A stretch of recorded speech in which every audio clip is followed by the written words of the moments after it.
Amnesia: The Bunker is a first-person survival horror game released on June 6, 2023, developed by Frictional games. The Bunker is the fourth installment of the Amnesia series.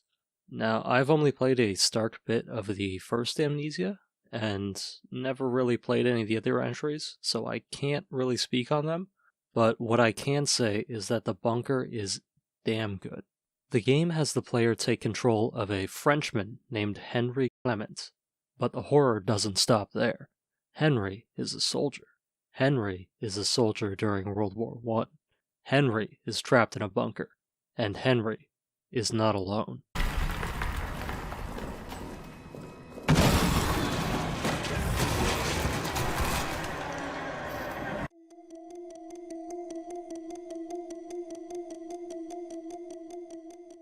Our story starts with the protagonist setting out into no man's land in search of his friend Lambert.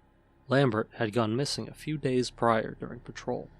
Henry finds Lambert and attempts to carry him back to safety, but both are spotted by a German patrol, resulting in them being hit with an artillery shell.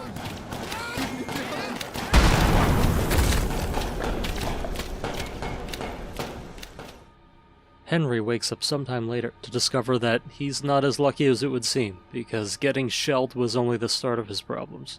Henry quickly finds that the entrance of the bunker has been blown shut, and something has been eating all of his friends.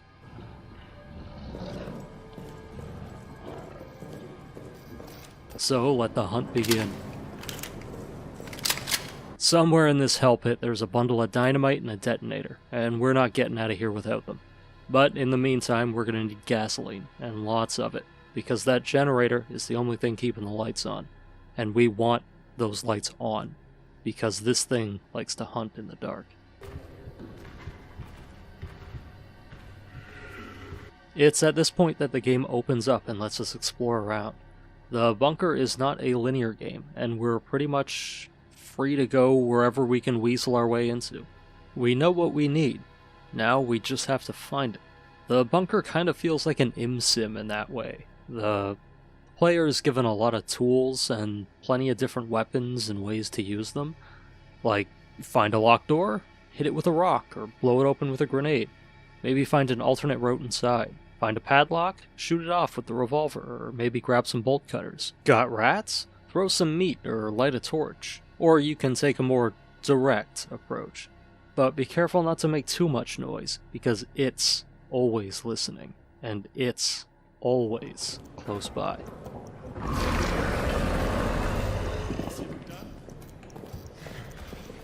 The bunker itself is split up into 7 different zones, almost all of which can be explored at any time, with some rooms and areas locked off until you find certain tools.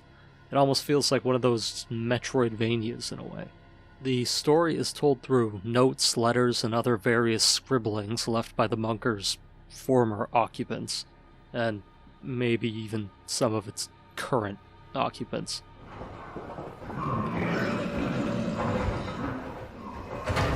The story isn't really what I was drawn to when I was playing this game. To be honest, after a while I stopped paying too much attention to all the logs and the letters and all that. It's not that the writing was bad or anything. I'm far from any kind of judge to critique writing. I just got kind of laser focused on my goal and ended up not paying attention to any of the story trimmings. It's kind of hard to focus on letters and dates when I'm going to put a spoiler warning here. I'm not going to talk terribly long about the story, but for the sake of consistency, I'll talk about it for a bit. So we find that our boy Henry is racked with guilt concerning Lambert's disappearance. This is because Henry was supposed to be the one who went on patrol that day when Lambert went missing, but had used a set of loaded dice to win a bet to switch out with Lambert, and it's this guilt that propelled him to venture into no man's land. Henry finds Lambert in a crater, and after making his way down there, Henry gives Lambert some suspiciously invigorating spring water from the crater, and both of them head back to the bunker, only to be spotted by the German patrol and hit with a mortar that knocks our boy out. From here on, we have to piece the story together ourselves. It looks like there was a lot going on in this little bunker. The soldiers had discovered a series of Roman tunnels that are causing some of the troops to have dreams and visions of hedonistic and eldritch rituals. After Henry and Lambert get back, people start reporting strange scratching sounds at night, and almost immediately after, one of the soldiers is horribly eviscerated in the hallway. After that, all the soldiers start getting picked off one by one, or go insane down in the old tunnels.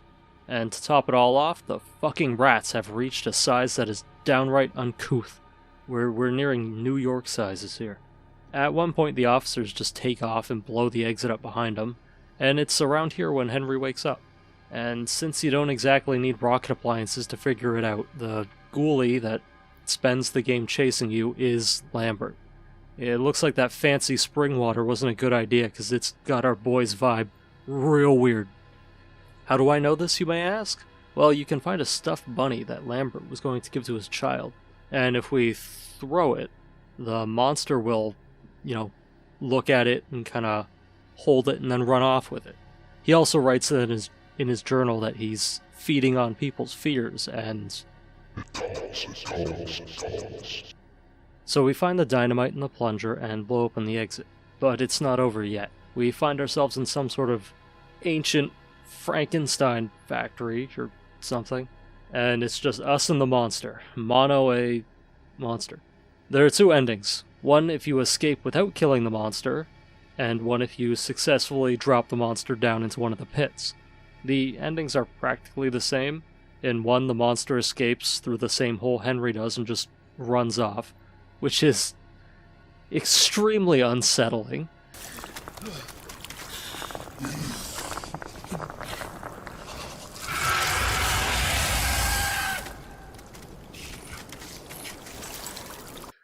And the other one, only Henry makes it out. Either way, the ending is a real downer. You'd spend so much time trying to escape the hell of this bunker just to wind up in Verdun.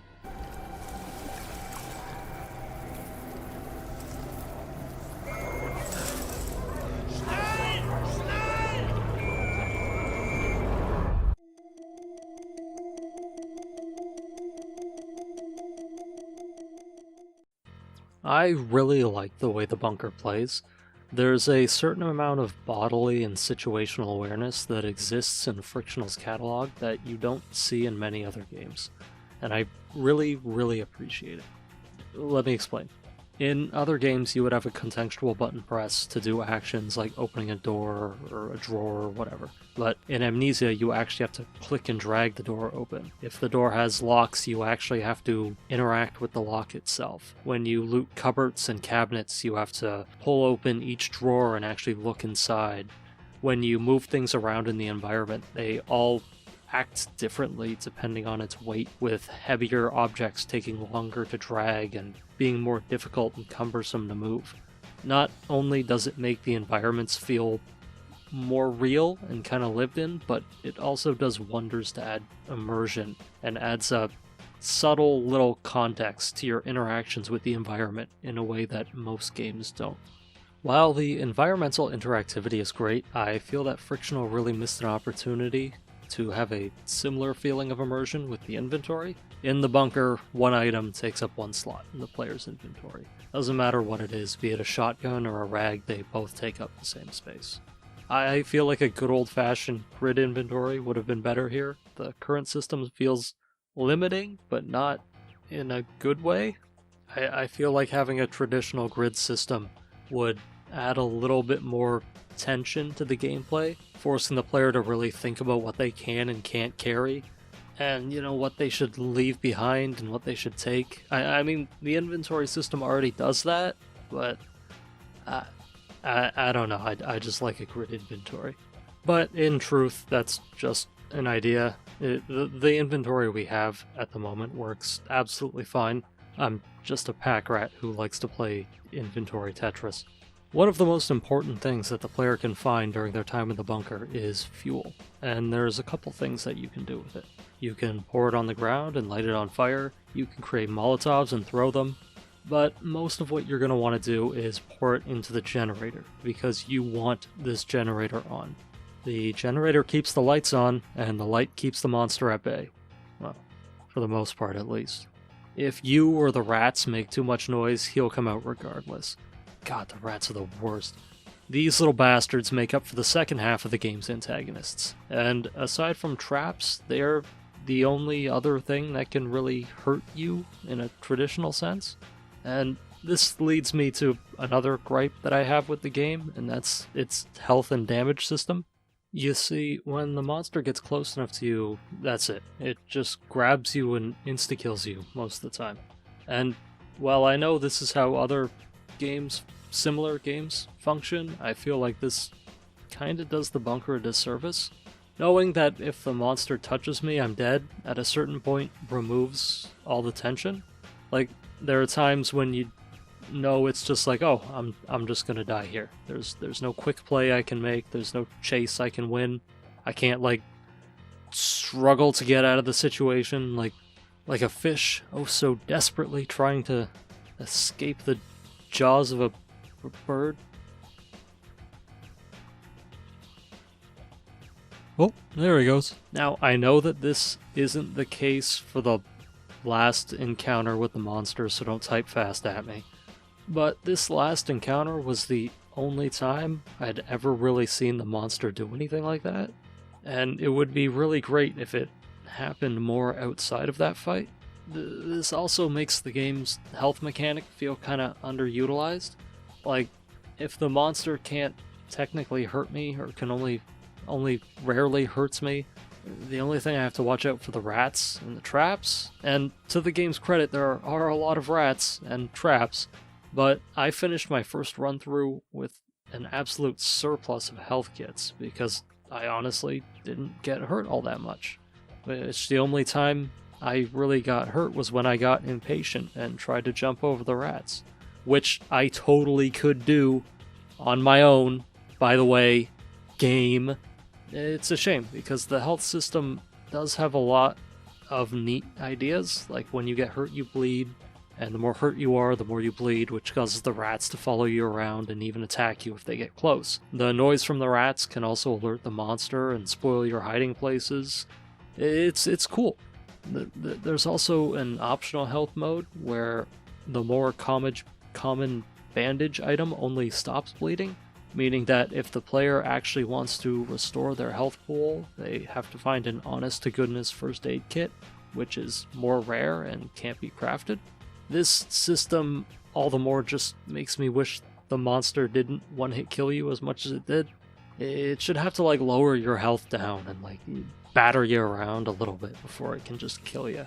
And, okay, I wrote a lot of this before beating the game on hard, and it is a little better on hard. Like, I moved the difficulty up from the default, and, like, the amount that the supplies just fucking dropped.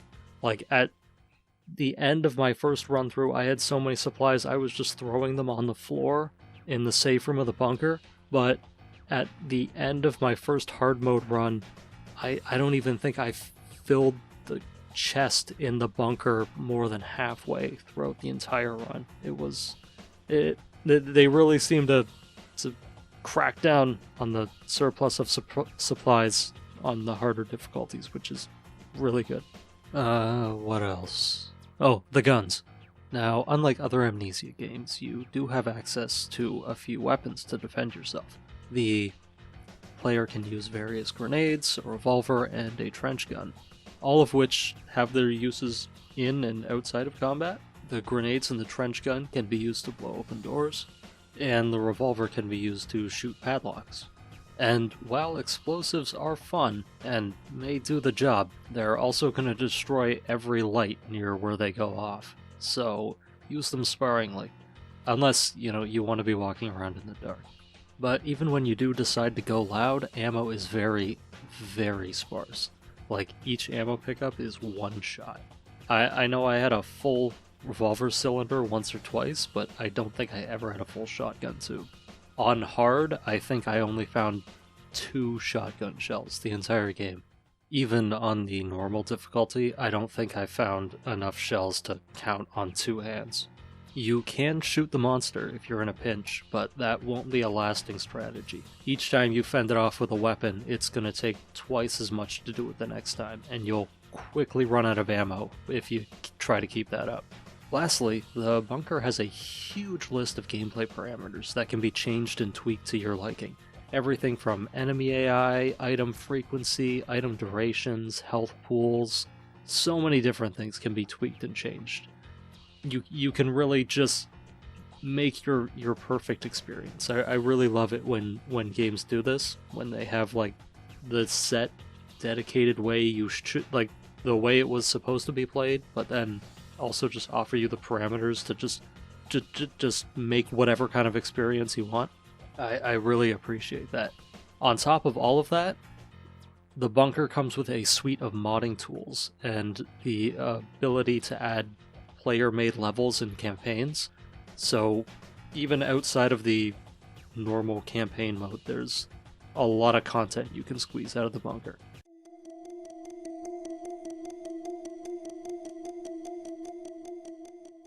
On a technical level, the bunker is nothing revolutionary, I guess. It works well with what it has, but visually it's not going to blow your socks off. Most of what you're going to be seeing is dimly lit dirt or concrete tunnels anyway. The only real color being the green glow of the rats and the blue on Henry's uniform. Where the bunker really shines is its use of darkness. God, I'm such a fucking hack. Once the light goes out, you just feel so genuinely defenseless and paranoid. It's fucking awful, and I love it. As you stumble around in the dark, you can barely make out what's in front of you, only by a couple feet, and you do have a dynamo flashlight, and if you don't know what that means, it's a flashlight with a pull cord that uses to power it. It barely illuminates anything and only lasts about 20 seconds. And the pull cord is loud enough to alert the monster, so you do not want to be relying on the dynamo flashlight. I can't remember the last time I played a game that made me grind my teeth as much as this. Hell, it was probably Alien Isolation or Death Stranding. Careful, careful. Almost at the bottom. Careful. No,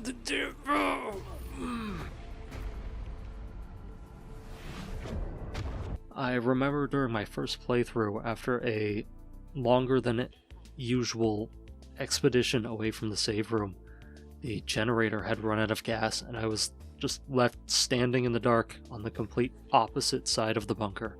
And my honest to God first thought was, well shit, looks like I have to start a new game, because I just can't make it back. The way the game uses its atmosphere is phenomenal. The eerie quiet is only broken by the sounds the player makes and the awful scuttling and shifting around the monster makes when it's moving through its tunnels, and the occasional quake from artillery. Because, you know, you may be going through hell down here, but there's still a war going on overhead. Like look at this right here. Just this little clip right here was one of the most legitimately unnerving things that happened to me on either of my runs through this game.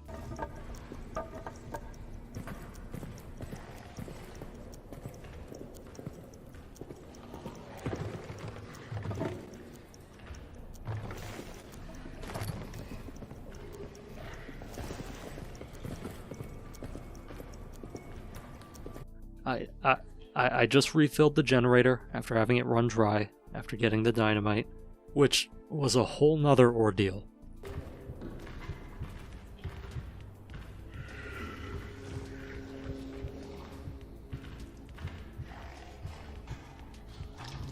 And I'm backtracking through the arsenal to get some supplies that I didn't have room to carry before, and I think I'm safe. The lights are on, I'm just walking through, we're big chillin' over here, all good.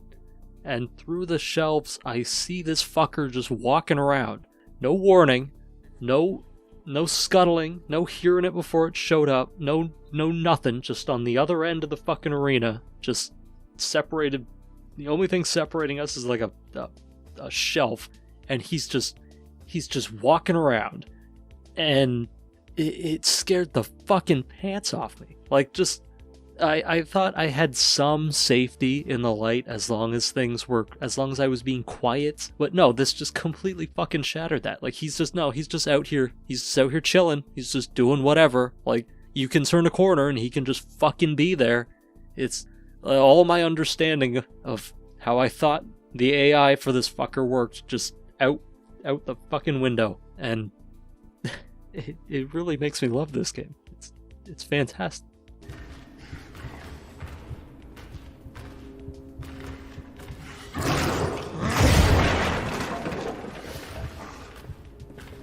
The heavy, oppressive atmosphere in the bunker never goes away. You're always worried about something. Is the monster close? Do I need that item? Should I drop something? How much time do I have before I refuel? You're always on edge. And even in the game's safe room, you barely feel safe. Like, there's this one part where you have to go up into a pillbox to retrieve an item. And I felt so much relief in that moment, climbing the ladder. Just the thought that I was actually going to be able to see the sun, just to see open air, just some fleeting proof that there's a world outside this hell pit. And to climb up the ladder, to look out into no man's land, and to immediately have a sniper start taking pot shots at me. It's like, you can't even have this one thing, the one small comfort of a window. No. All you get is the pit. And even if you do survive this will only be the second worst thing you'll ever experience, because, what's happening outside. This is a nightmare double feature, baby, back to back. You poor French bastard.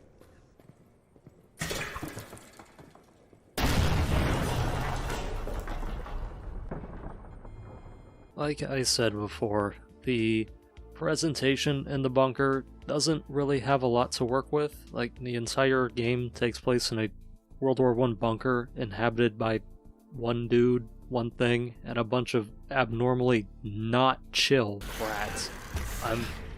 I don't think I'm a good enough writer to do it proper justice with, like, the little things it does really right in its presentation, but I can say with what it's working with, it does phenomenally well. It's not gonna break any molds, but it's definitely a stellar work in its own right.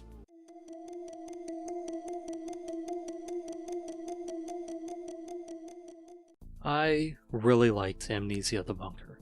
It's a game that I tried on a whim and ended up playing through it in almost one sitting, and almost immediately after beating it, starting up a new game. Not many games do that to me nowadays, and to be honest, I can see this becoming a certified classic thrown into my rotation of games I play when I'm usually looking for something on the spookier side, or, games that just have a Halloween vibe to them.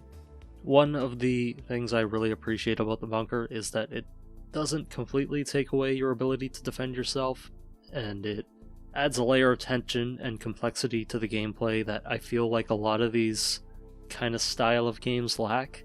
Like, it gives the player a whole nother set of tools and tactics to play with instead of just running and hiding. They're risky and, in the scheme of things, largely ineffective, but the more player agency you have in these type of games, the better. I mean, that's true for most games, but it's paramount here. I may not be totally familiar with Frictional's prior output, but I have played enough to know what they're going for, and it feels like the bunker is them breaking a lot of their usual conventions and gameplay molds to try something new. Maybe not totally new, but an evolution of the thing that they were already good at, and I think they fucking nailed it. A small, detailed map, a good monster with some unpredictable AI, a motley collection of tools, and a variety of tactics that all come together to form a really, really good experience. I feel like there is so little fat on the core gameplay of the bunker, and it's something I really appreciate. It's not very long, with my first playthrough clocking in at about 4 to 5 hours, and my fastest time being about 2 hours, but it uses everything it has in such an incredibly effective way. I just know that I'll return to it probably a couple more times. On top of all that, you have the extensive modding tools and the workshop support, and there's probably going to be a slew of levels and campaigns in the future. I know there's already a handful up on the Steam Workshop. So yeah, like you're getting a lot of bang for your buck, and it's well worthwhile in my opinion. All right. So that's another one done. It's every time I finish one of these things, I'm left in the weird situation where the weird feeling where it's like, okay, what do I do next? I can almost sort of panic when I realize I don't have anything to work on, or I don't have enough footage, or I haven't started a script for the next one. And it's I'm rambling. If you enjoyed this, thank you. I appreciate your viewership. Feel free to leave a comment or whatever engagement you see necessary. Other than that, take care of yourself, and stay safe out there.